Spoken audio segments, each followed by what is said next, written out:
During a violent storm, my mother-in-law pulled over on a deserted mountain road, threw my crutches into the mud, and said, "Get out and walk, you useless man." My wife sat in the passenger seat, laughed, and waved. "Bye, honey. Hope a grizzly bear finds you first. You're an embarrassment to this family." They sped away, leaving me alone in the cold, pouring rain. But when they got home, I was already sitting inside. I smiled and said, "I have a surprise for both of you. But before I begin, please like and subscribe to the channel. And we'd love to hear which part of the world are you joining us from. Let us know. Now, let's dive into today's story. There is a particular kind of man that the world quietly decides is finished, and Vaughn Keller became one of them on an icy morning 8 months before this story starts, when his truck rolled twice on the Cold Creek grade and left him with a shattered pelvis and a pair of aluminum crutches. He wanted to be clear about the crutches, right from the start, because every single person in this story got them wrong except him. They were temporary. His surgeon had said a year, maybe less, and Vaughn was ahead of schedule because he had been ahead of schedule at everything his whole life and saw no reason to stop for a broken hip. But his wife and her mother looked at those crutches and decided they were permanent, and that the man leaning on them was permanent too. Permanently useless. Permanently a burden. Permanently there's to manage and to move around and, in the end, to throw away. That decision was the whole story. Two women looked at a man who was healing, and they saw a man who was done. The change in the house after the accident had been so gradual that a lesser observer would have missed it, and for a while, drugged and grieving over his own body, Vaughn nearly did. In the first weeks, Sabine had been tender enough. Then the tenderness thinned into duty, and the duty cooled into a kind of impatience she stopped bothering to hide, a sigh when he needed help to the bathroom, a flatness in her voice when she brought his medication. Rosalind arrived in the middle of that cooling and accelerated it, the way a draft turns a smoldering thing into a fire. She reorganized his house. She took over the mail. She began answering questions that were asked of him, and then asking questions about him as though he weren't in the room. Vaughn had built his whole life on reading the noise a failing thing makes, and one afternoon, lying on the couch listening to the two of them murmur in the kitchen about him, he heard it. The specific lone note of a thing being quietly written off. He just didn't have the diagnosis yet. That came later, in a leather folder. His name was Vaughn Keller, and he had built Keller Tire and Auto out of a single bay in Cold Creek, Montana, with his own 2 hands and a set of second-hand tools, and he had turned it into 15 shops spread across the northwest corner of the state. He never went to college. Everything he knew, he had learned flat on his back under a car with his knuckles bleeding and the cold of the concrete soaking up through him. And out of all that, he had built a life that a good many people lived on. His wife, Sabine, her mother, Rosalind Frost, who had moved into his house to help after the accident and had somehow never found the moment to leave. The house was his. The business was his. Every dollar those two women spent had come out from under a car, one honest, greasy hour at a time, and Vaughn had never once resented a penny of it, because that is what you do for the people you love. You build the thing they get to stand on. Here's what those two women never understood about the man they were standing on, and it is the thing that cost them everything in the end.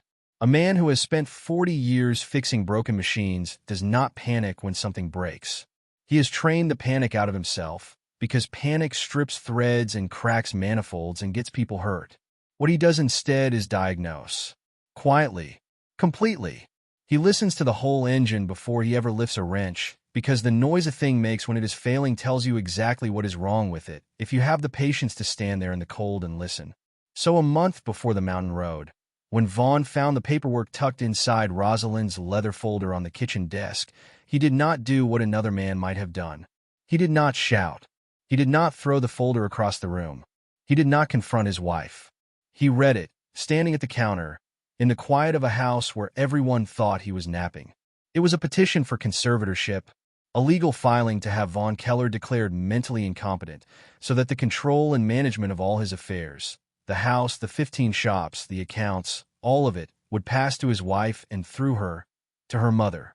Clipped to it was a preliminary statement from a physician whose name Vaughn did not recognize, a doctor who had, according to the paper in his hands, examined him and found his cognition significantly impaired following his accident. Vaughn had never met that doctor in his life. He stood at the counter for a long time with the storm of it going on inside him and absolutely nothing showing on his face. And then he put the folder back exactly the way he had found it, corner square to the edge of the desk. And he went and lay back down on the couch and closed his eyes, and he began that very afternoon to do the hardest and most important repair job of his entire life. He started playing the exact broken man they needed him to be. For a month, Von Keller was foggy. He was grateful. He was forgetful in small, convenient, carefully chosen ways. He let Sabine finish his sentences for him at dinner. He let Rosalind talk about him in the third person while he sat 2 feet away. He gets so confused in the evenings, don't you, Vaughn? And he would nod, and he would say yes, and he would say thank you, and he would let both of them believe that the crash on the Cold Creek grade had taken a great deal more than his hip. It was a harder thing to do than anyone who has not done it can understand. To sit at your own table, in the house you built, and pretend to be less than you are, in front of the woman you married 19 years ago.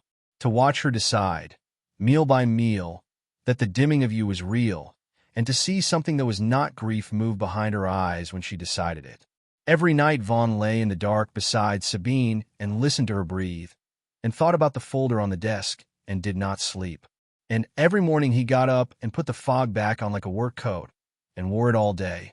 Because a man who says nothing is a man collecting evidence. And Von Keller intended to collect all of it.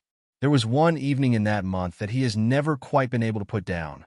Sabine had a few of her friends over, and Vaughn sat in his chair by the window while they had their wine, and at some point the talk turned to him, gently, the way people talk about a sick dog they love. Sabine told them, with her eyes soft and wet, that the hardest part was watching a strong man lose himself, that some days he barely knew what year it was, that she was learning to grieve him while he was still in the room. Her friends murmured and touched her arm and told her how strong she was. And Vaughn sat 6 feet away, entirely present, entirely himself, and understood that his wife had already held his funeral and had decided she liked the role of widow. He raised his glass an inch, to be polite, and let a little of his water dribble down his chin, and one of the women looked away, embarrassed for him, and Sabine gave her a small brave nod. It was the loneliest hour of Von Keller's life. It was also the hour he stopped grieving the marriage, because you cannot grieve a thing that is already at the bottom of the lake. The next morning he drove to Missoula, alone, to see a doctor about his mind. The mountain came on a Saturday. Rosalind announced at breakfast, in the tone she used for announcing things rather than asking them, that the 3 of them were going to drive up the Cold Creek Pass to look at a piece of property she'd heard about. Her idea. Her SUV. Her behind the wheel, Sabine in the passenger seat, Vaughn in the back with his crutches laid on the seat beside him. There was weather coming down off the Continental Divide that morning. The sky over the peaks, the deep bruised purple of a storm that means it, and Vaughn sat in the back of that vehicle as it climbed and thought, mildly, that it was a strange day to be looking at land. It was not land they had driven up there to look at. It was an opportunity, and the weather was part of it. Halfway up the pass, on a long, lonely stretch with no houses and no cell signal and a guardrail-less drop into black timber, Rosalind slowed the SUV and pulled it onto the muddy shoulder. She put it in park. She got out into the first hard slap of the rain, walked around to Vaughn's door, and opened it. She reached across him, took both of his crutches off the seat, carried them to the edge of the shoulder, and threw them down the muddy bank into the brush. "Get out and walk, you useless man," she said.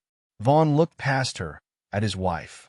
Sabine had turned around in the passenger seat to watch, and as the rain came down and her mother stood there in it, Sabine smiled at her husband of 19 years, and she lifted her hand, and she waved at him, slow and cheerful, the way you wave at someone leaving on a pleasant trip. "Bye, honey," she said. "Hope a grizzly finds you first. You're an embarrassment to this whole family." Then Rosalind climbed back in and pulled the door shut against the storm, and the SUV rolled off the shoulder and drove away up the pass, and the sound of it faded into the rain, and Von Keller was alone on a wet gravel road in grizzly country with his crutches lying in the mud 20 feet down a bank and the cold rain coming through his coat. He wanted, telling it later, to be able to say that he was frightened. And there was fear somewhere down under everything, the animal kind, the kind that knows about bears and cold and drop-offs. But the honest truth, the first thing Von Keller actually felt sitting on that gravel in the storm was a strange and total calm. because for one solid month he had lain awake wondering exactly how far these two women were willing to go. And now he had his answer. He had it in their own voices, out loud, on a mountain. And he would never, for the rest of his life, have to wonder about it again. The second thing he felt, of all the things a man might feel in that moment, was gratitude. Because 6 weeks earlier, when Rosalind had brought her SUV into the flagship Keller shop for its routine oil change, Vaughn had quietly asked one of his boys to install one of the fleet dash cams they put in the company trucks. Front-facing and cabin-facing. Video and audio. He had not been sure at the time exactly why he was doing it. He had learned, over 40 years, to trust the small wrong feeling that tells a man to check a thing twice. That camera had been running the entire month. It was running right now. It had been running when Rosalind threw his crutches down the bank, and when Sabine turned around and waved. They took the long way down. The Cold Creek Pass has a scenic loop, a wide, slow curve that swings 20 extra miles around the far shoulder of the mountain before it comes back down to the valley. Rosalind took it. She wanted the distance, and she wanted the time. Time for the storm to do the work they had left it to do, and time for the two of them to get their story straight before they ever pulled into the driveway. That was their mistake, and it was a large one because there is a fast way down the Cold Creek grade, and it does not belong to women in luxury SUVs looking at property. It belongs to the men who work that mountain in bad weather. Vaughn had dragged himself perhaps 40 feet along the shoulder toward the tree line, hips screaming, soaked to the skin, when he saw the yellow strobe of a recovery truck coming up through the gray sheets of rain. It slowed. It stopped. A young man swung down out of the cab, already cursing the weather and pulling his hood up. His name was Cody Rendell.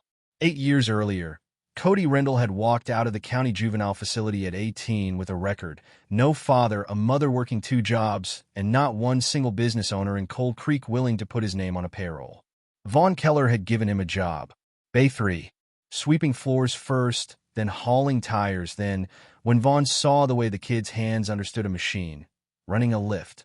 Everyone had told Vaughn he was a fool. You don't hire a kid with a sheet, they said. He'll rob you blind.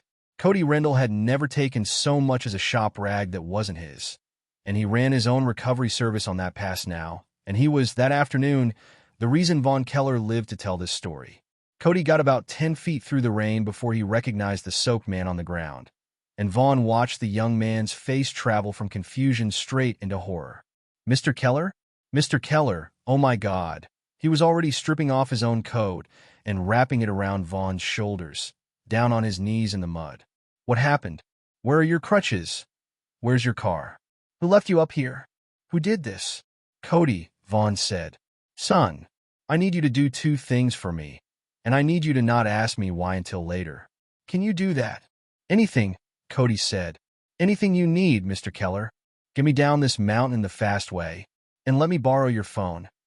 Cody didn't waste a second asking the questions burning in his face. He just moved, the way Vaughn had taught a whole generation of young men to move in a crisis, hands first and feelings later. He had him up out of the mud, into the warm cab of the recovery truck, wrapped in a blanket from behind the seat, the heater roaring and rolling down the highway grade in under 3 minutes. Once, at a switchback, Cody glanced over at the soaked and shivering old man in his passenger seat, and Vaughn saw the young jaw tighten, saw him understand, without being told, roughly what had happened up on that road, and saw him decide to say nothing about it and just drive faster. Vaughn had hired that quiet steadiness off a kid with a record 8 years before, when everyone told him it was a liability. It was, he thought, watching the wipers beat, the best hire he ever made. And as the heater roared and the wipers beat and the fast road unspooled down the mountain, Vaughn Keller borrowed the phone of the boy everyone else in Cold Creek had thrown away, and he called his lawyer, a sharp and unhurried woman named Rita Mendel, and he told her the operation was live, and to meet him at his house within the hour and to bring everything. The 2 women who had left Vaughn Keller for a grizzly took the long scenic loop around the mountain in the storm.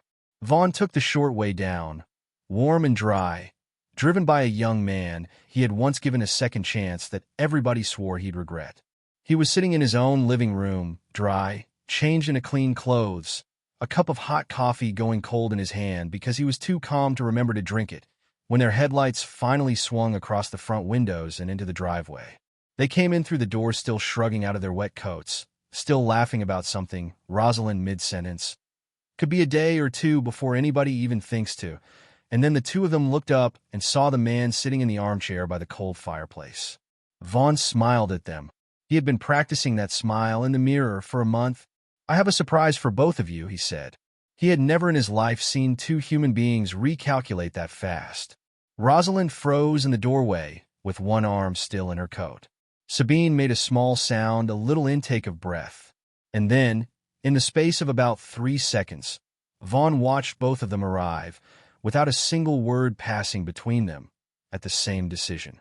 They were going to run the play, the one they had spent a month building. Vaughn. Sabine came toward him with her hands out, and her whole face rearranging itself in a soft, frightened love. "Vaughn, honey, oh thank God you're home. You wandered off, sweetheart, up on the mountain. We stopped at the overlook and turned around, and you were just gone. We've been driving the pass for hours looking for you. We were about to call the sheriff." "You got confused again," Rosalind said, smooth as a sheet of glass, sliding right in beside her daughter. "You do that now in the afternoons. You climbed out of the car at the overlook and walked off into the trees before we could stop you. You frightened us half to death, Vaughn. Look at you. You're soaked through. Let me get you a—" "That's a good story," Vaughn said, and something in his voice stopped her where she stood. "You've been practicing it. I can hear it. It's smooth." He let his eyes move from one of them to the other. "And you sent it out already, didn't you? On the long way down the mountain. Text to the family. Poor Vaughn, so worried. He wandered off in the storm. Pray for us." He watched Sabine's face, and he saw, plain as a gauge reading, that he was exactly right. "You wrote the grieving family story before you even got home tonight. That was clever. I want you to know that's the part that's going to bury the both of you. You're not well," Rosalind said, but the glass had a crack running through it now. "No," Vaughn said. "That's the thing. I have never in my life been more well. Sit down. Both of you. You're going to want to hear the whole surprise, because it's got a lot of parts, and you paid for most of them." He told them then, and he told it slow, because he had earned slow. He had earned every unhurried word of it with a month of pretending to be a ghost of himself at his own table. He told them he had found the folder. A month ago, the conservatorship petition, the filing to have him declared incompetent so that everything he owned would pass into their hands. The doctor with a name he didn't know. And here Rosalind flinched, a real flinch, because that doctor was a man they had been quietly paying, a man who had never once examined Vaughn Keller and was fully prepared to sign a sworn statement that Vaughn's mind was gone. "You found a man with a license who'd sell his signature," Vaughn said. "That was the piece you needed, and you found it. I'll give you that. But do you understand what it turns into now that I know? You weren't just planning to take my money. You were planning to have the law declare that I'm not a person anymore, that I can't be trusted to run my own life. That is not a family disagreement, Rosalind. When you file a false document to strip a competent man of his rights, that is fraud, and it is a felony, and your lawyer should have told you so before he cashed your retainer." He told them the rest of it, that the day he found the folder, he did not confront anyone. He called Rita Mendel instead, and on Rita's advice he had driven 3 hours to Missoula, to a neuropsychologist named Dr. Sana Prasad, a specialist with no stake at all in the answer, and had spent an entire day being tested thoroughly on everything a mind can be tested on. And Dr. Prasad had written him a letter, dated 3 weeks ago, stating in clean clinical language that Vaughn Keller was of entirely sound mind, sharp, oriented, and fully competent to manage every affair he had. He did not tell them what that day in Missoula had cost him, and he never would, because it was his and not theirs. He had sat for 6 hours across a small table from Dr. Prasad and answered every question a mind can be asked. He had recited lists backward and copied shapes and explained proverbs and named the date and the season and the president. And about halfway through, when the doctor asked him gently why a sharp, competent man had driven 3 hours to prove something no one who mattered doubted, Vaughn Keller, who had not cried at his own father's funeral, had put his face in his greasy hands and wept at that little table, because the answer was that the person who mattered most had decided he was gone, and he needed a stranger with a license to tell him he was still there. Dr. Prasad had waited and handed him a tissue, and written at the bottom of her notes a single line Vaughn only saw later. patient is entirely intact. The people around him are the problem. That letter doesn't just protect me, Vaughn said. Think it through. It's dated 3 weeks before tonight, which means when the two of you file your petition claiming I'm incompetent, there is already a specialist on record saying I'm not. Your whole case doesn't just fail. It becomes proof that you knew better and did it anyway. And he told them the last of it, the part that had cost him the most to do and that he would not have undone for anything. That while they believed he was fading, he had quietly moved the house, the 15 shops, and every account into a trust that the two of them would never, ever be able to touch.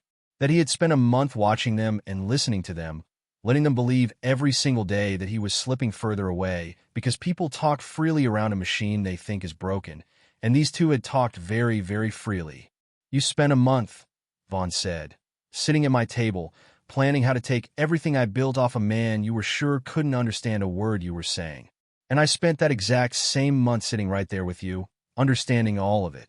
Sabine was crying now, hard, and Vaughn honestly could not tell anymore whether the tears were real, and had reached a place where he no longer needed to know.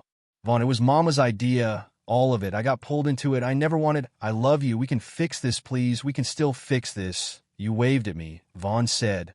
It was the only time his voice moved the whole night. And it moved just slightly, a hairline crack in something otherwise perfectly level. You turned around in the passenger seat of your mother's car, and you smiled at me, and you waved, and you told me you hoped a bear would find me before help did. He looked at his wife for a long moment. I heard you, Sabine, and here's the surprise. Everyone else is going to hear you too, because there was one last piece, and he had saved it the way a good mechanic saves the one bolt that holds the whole assembly together, the one you don't touch until everything else is in place. 6 weeks ago, Vaughn said, your mother brought her car into my shop for an oil change. And while it was on the lift, my boys installed one of our fleet dash cams. Front and cabin, audio and video, running any time the vehicle is moving. He let it settle over the room. It has recorded every mile that car has driven since, including this afternoon. The room went very quiet. Outside, the same storm they had left him standing in through handfuls of rain against the windows. It has the two of you pulling over on a deserted mountain road in a storm, Vaughn said. It has your mother throwing my crutches down a bank. It has get out and walk, you useless man. It has hope a grizzly finds you first. It has your wave, Sabine, and your smile, in high definition, with the time and the date burned right into the corner of the picture. On a road you picked because you were sure there'd be no witnesses. That was supposed to be your advantage.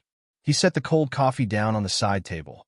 Leaving a man who cannot walk alone in a storm in grizzly country is not cruelty, in the eyes of the state of Montana. It is a crime with a name and a sentence.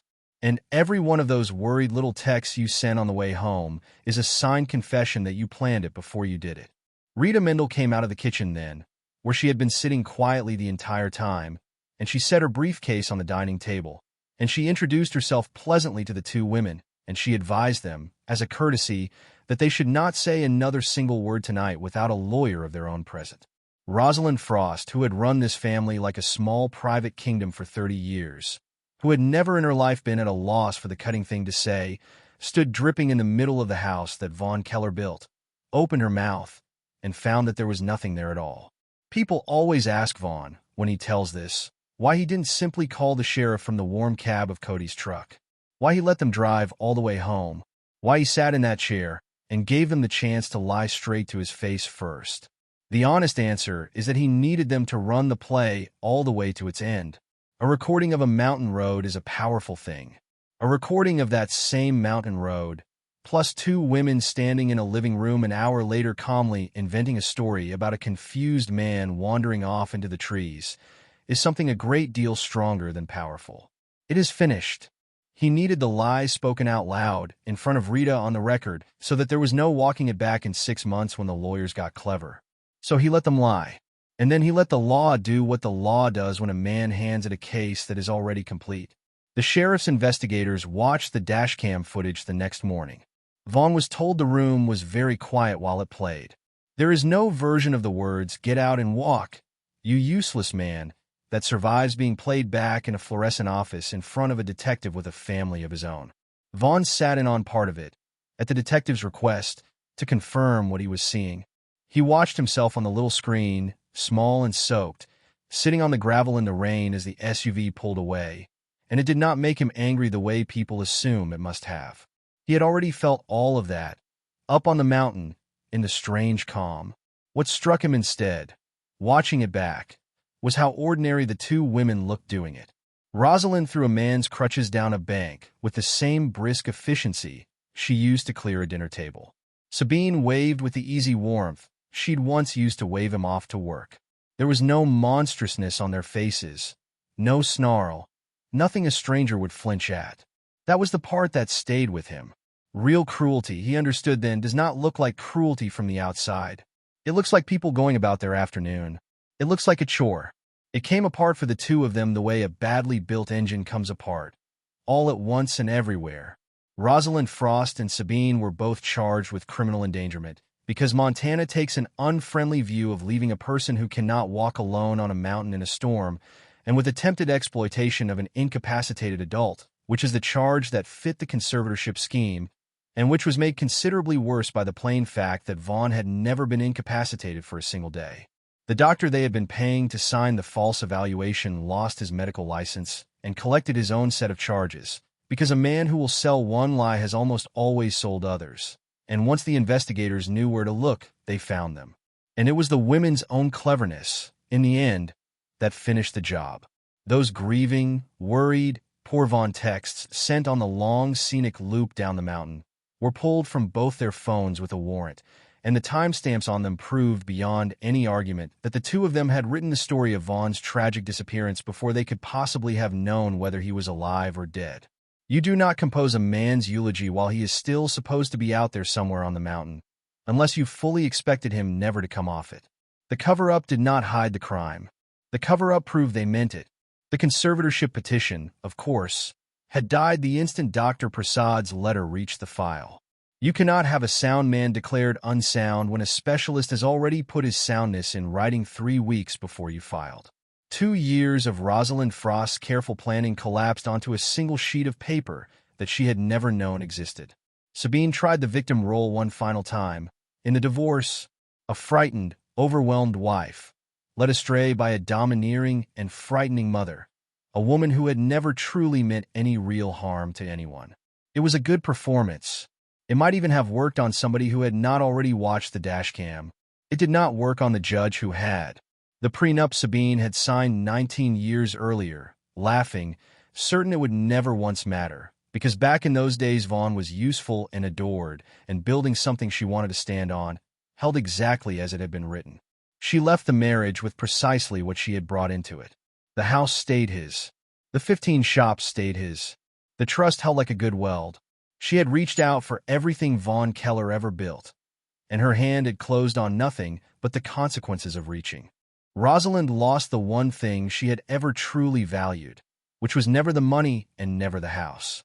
It was the story she had told this town about herself for 30 years, the story about what kind of woman she was, how fine, how respected, how far above the greasy man her daughter had married. You do not come back in a town the size of Cold Creek, from the whole county, hearing you tell a crippled man to walk off in a grizzly country and hoping out loud that a bear got there first. She had spent her entire life being looked up to. She got to spend what was left of it being known. Vaughn dropped the crutches in the spring, right on his surgeon's schedule, and maybe a hair ahead of it, because he was ahead of schedule at everything, and a broken hip had not changed that. He walks with a cane now, and by the middle of the summer he expects to set that down too. The two women who decided 8 months ago that he was finished had been wrong about the crutches, and they had been wrong about the man on them. And being wrong about a man is, Vaughn had come to believe, the single most expensive mistake a person can make. He kept the house. He kept all 15 shops. He sits at his own kitchen table in the evenings now, and there is nobody there speaking about him in the third person, and nobody deciding out loud how much of him is left, and the quiet of it is the finest thing he owns. There is one more piece, and it is the only part of the whole business that Vaughn actually planned, rather than simply survived. Cody Rendell came by the flagship shop a few weeks after it was all over, turning his cap around and around in his hands, to ask if Mr. Keller was really all right, and to say, haltingly, that he was sorry he hadn't come up that pass sooner. that he kept thinking about how long Vaughn had been out in that cold before he found him. This is a young man who had wrapped a freezing stranger in his own coat and knelt in the mud and asked for nothing at all, and who had then come back weeks later to apologize for not having done it faster. Vaughn made him a partner. Cody Rendell owns a piece of Keller Tire and Auto now, the Cold Creek location, the original shop, Bay 3 and all, the very floor he once swept as an 18-year-old nobody would hire. He runs it better than Vaughn ever did. People still tell Vaughn he is a fool for it, in exactly the same words they used 8 years ago, and Vaughn lets them. He has thought about that a great deal, sitting in his quiet house in the evenings. 2 women looked at Vaughn Keller on a mountain in a storm and decided he was useless, and they threw him away like a part that had failed. And one young man that the whole rest of the world had already thrown away years before looked at that same broken man in that same storm and gave him his coat. That is the entire thing when you get right down under it. That is the only piece of math that ever really mattered. And Vaughn Keller spent 40 years flat on his back under other people's cars before he finally, fully understood it. You do not find out what a man is worth by measuring what he can still do for you.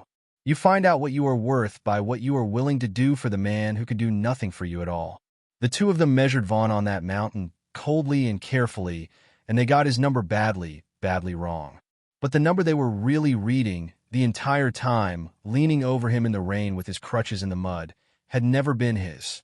It was their own.